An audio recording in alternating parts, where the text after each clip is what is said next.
Re release மோகம் இப்போ அதிகமாயிட்டு இருக்க சமயத்தில் தமிழ் படத்தில் பஞ்சப்பாட்டு பாடிட்டு இருக்காங்க. படம் இல்லடா, ஒன்றுமே இல்லடா, கதை இல்லடான்னு சொல்லி பஞ்சப்பாட்டு பாடிட்டு இருக்காங்க. அப்படியே வந்தாலும் சரி அந்த அளவுக்கு ஓட மாட்டேங்குது. ஏன்னா நல்ல படம் வந்தாலும் ஓட மாட்டாங்க, ஓட மாட்டாங்க. நம்ம தமிழ் மக்களை பொறுத்த வரைக்கும் தமிழ் படத்தில் நல்ல படமே வந்தாலும் யாரும் போய் எட்டி பார்க்க மாட்டாங்க.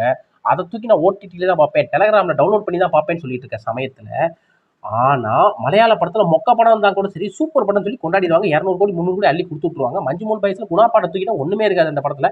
இருந்தாலும் யார் என்ன பண்றது, அந்த படத்தை நம்ம ஆல்ரெடி நம்ம தமிழ் சினிமால அறம்னு ஒரு படம் எடுத்திருக்காங்க. அதால அதுக்கு கூட அந்த குணா சாக போட்டது சூப்பரா தான் இருந்திருக்கும். நம்ம அதெல்லாம் கவனிக்க மாட்டோம். நாம போய் அந்த மஞ்சுமோல் பாய்ஸ்ல தமிழ் பாட்டை தூக்கி அங்க வச்சுட்டாங்கன்னு சொல்லி ஆன்னு போய் பார்ப்போம்ல. அந்த மாதிரி கூட்டம் தான் நாமலாம்.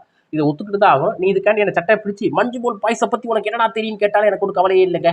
மஞ்சுமோல் பாய்ஸ் ஒரு சுமாரான படம் தான். அதுக்கப்புறம் பாத்தீங்கன்னா இப்படி இருக்க சமயத்துல ரீ ரிலீஸ்ல எனக்கு ஒரு 3 படங்கள் சாய்ஸ்ல வச்சிருக்கேங்க. அந்த படம் ஒரே இயக்குனர் இயக்கிய படம் தான். இந்த 3 படமும் ரிலீஸ் பண்ணா சூப்பரா ஓடுங்கிறது என்னோட நம்பிக்கை. அதுபோக ஒரு ஃபேன்ஸ்க்கு வந்து ஒரு சந்தோஷமான ஒரு படமா இருக்கும். எல்லாமே கமர்ஷியல் தான். தேர்ட் பொசிஷன்ல நம்ம தல அஜித் அவர்கள் நடித்த வரலாறு 3 கெட்டப்பு 3மே வேற லெவல் நடிப்பு.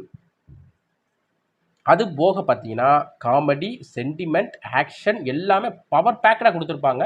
அவ்வளோ முயற்சி, அவ்வளோ எஃபோர்ட் போட்டு எடுக்கப்பட்ட ஒரு படம். நம்ம கே.எஸ். ரவிக்குமார் இயக்கிய வரலாறு படம் ரீ ரிலீஸ் பண்ணால் சூப்பராக இருக்கும். அஜித் படம்னாலே மங்காத்தா பில்லான்னு ஓட்டிக்கிட்டு இருக்காங்களா, அதை விட இந்த படம் பெஸ்ட்டு.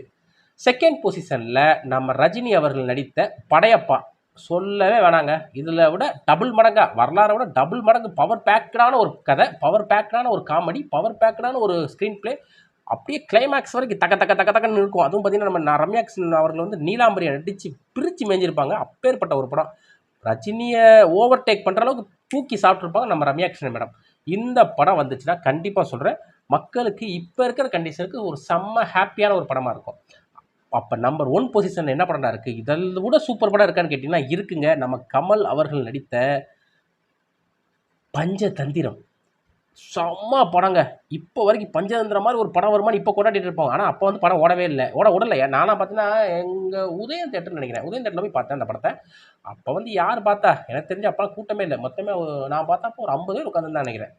அப்படிப்பட்ட டயத்தில் அந்த படத்தை பார்த்தேன் பஞ்சதந்திரத்தை. அப்போ வந்து யாருமே கொண்டாடலை. இத்தனையும் அந்த பஞ்சதந்திரத்தை 2 டைம்ஸ் பார்த்தேன். அந்த டயத்தில் 2 டைம்ஸ் என்னால் முடிஞ்சது அவ்வளோதான். ஏன்னா அப்போ அவ்வளோதான், வீட்டில் காசு கொடுப்பாங்க, அதுக்கு மேலே செருப்புகள் அடிப்பாங்க.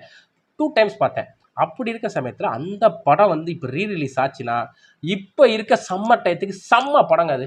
ஏன்னா ஒவ்வொரு காமெடியும் ருசிச்சு பார்த்துட்டு இருக்காங்க இப்போ எல்லாருமே. இந்த டயத்தில் இந்த படத்தை ரீ ரிலீஸ் பண்ணி விட்டா கண்டிப்பாக சொல்கிறேன், சக்க போடும். கண்டிப்பாக ஒரு மிகப்பெரிய பிளாக் பஸ்டர், திரும்ப ஒரு பிளாக் பஸ்டர் அடிக்க வாய்ப்புகள் இருக்குது.